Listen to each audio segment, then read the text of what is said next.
Pinag-aaralan ng Department of Health na tanggalin sa sakop ng zero balance billing ang mga masasangkot sa mga disgrasya sa kalsada dahil sa paglabag sa batas trapiko. May unang balita si Von Aquino. Nitong Hulyo sa datos ng DOH, mahigit 5,000 ang mga naitalang disgrasya sa kalsada. Lagpas 3,000 sa mga yan, mga rider ang sangkot, kabilang ang 38 nasawi. Halos lahat ng mga sangkot na rider walang helmet at mahigit 200 ang nakainom. Noong 2023 naman daw, di bababa sa 13,000 na disgrasya sa daan ang nasawi o 35 tao kada araw. Para mabawasan ang mga road accident at mas madisiplina ang publiko sa batas trapiko, pinag-aaralan ng DOH na ang mga masasangkot sa road crashes dahil lumabag sa batas trapiko, tanggalin sa coverage ng zero balance billing kung saan gobyerno na ang sumasalo sa mga gastusin ng mga pasyenteng inadmit sa basic ward accommodation sa mga DOH hospital. Paglilinaw ng DOH. Walang Pilipino ang hindi gagamutin. Ang usapin ho dito ay ang bayaran. Ang usapin dito ay ang pananagutan pagdating sa ating behavior.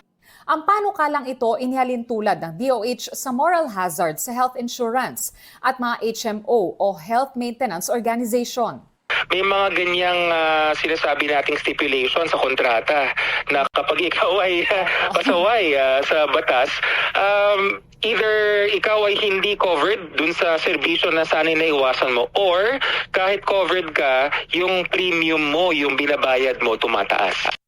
Para sa DOH, mas marami raw ang matutulungan ng zero balance billing kung exempted ang mga pasaway sa batas trapiko, lalo 26.4 billion pesos na ang nailaan para rito. 26.4 billion pesos, ano kaya yung mga sakit or yung mga kondisyon na kumain nung gano'n na kalaki? Kung mababawasan natin ang kumakain dahil sa hindi nag-seatbelt, hindi nag-helmet, uminom o kaya nagte-text habang nagmamaneho, mas magagamit natin yung pondo. Pero ayon sa Automobile Association of the Philippines, hindi ito makakabawas sa mga lumalabag sa batas trapiko. Tingin nila mas mababawasan ang mga lumalabag sa batas trapiko kung tataasan ang multa sa mga paglabag. Halimbawa, pagka no parking, 10,000. So tingin mo, naman. kikilabutan ka dun kasi kalahati ng sweldo mo sa loob ng isang buwan, ordinary manggagawa, mapupunta rin sa penalty. Tinanong din namin tungkol sa mungkahi ang ilang motorista. Dapat bigyan yun kasi mga naglumalabag sa batas hindi sila sumusunod, kaya sila nadidisgrasya. Kung gagawin nyo yung rules na gano'n with regards doon sa aming benefits sa PhilHealth, parang dinedeprive nyo kami sa aming karapatan. Itong unang balita, Von Aquino para sa GMA Integrated News.